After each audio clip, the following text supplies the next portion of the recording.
কাল অবধিও সুজি মামা হ্যালোজিনের মতো রোদের তেজে আমি পাগল হয়ে যাচ্ছিলাম, আজ দেখি ওনার আবার তেজ কমে মুখ গোমড়া করে বসে আছে। তাহলে কি বৃষ্টি আসবে? কিন্তু এখনো অবধি বৃষ্টিটা এসে পৌঁছায়নি। ওইসব ভেবে লাভ নেই, বৃষ্টি আসায় তো আমি মরে যাব। এখন আমি ব্রেকফাস্টটা খাই আর ওকে একটু পড়াই।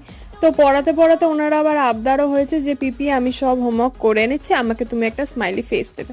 তা আমি বাপু অত ভালো মেয়ে নয়, আমি স্মাইলি দিই না, প্রতিবারে চুড়ে লেগে দিই, ও সেটা পেয়েও নেচে নেচে খুব খুশি হয়। এটা দেখে আমারও খুব ভালো লাগে যে ঠিক আছে, ও আমারই হচ্ছে কি বলে ভাইজি বঞ্জি হোয়াট এভার। তো এদিকে আবার মলু আবার খেতে এসছে, আমি আর পুটু মিলে ওর নাম দিয়েছি মলু। তো আমি এটাই বলছিলাম, তুই 4 দিন ধরে কোথায় ছিলিস বাবু? তোর খিদে ফিদে পায় না? তুই আসিস না কেন?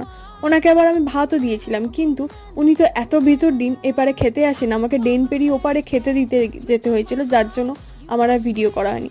এদিকে আমি আমার লাঞ্চটা রেডি করে নিলাম, আর সঙ্গে প্রবাসী ঘরকন্না ভিডিও দেখতে দেখতে ভাত খেতে আমার খুব ভালো লাগে। চলো টাটা।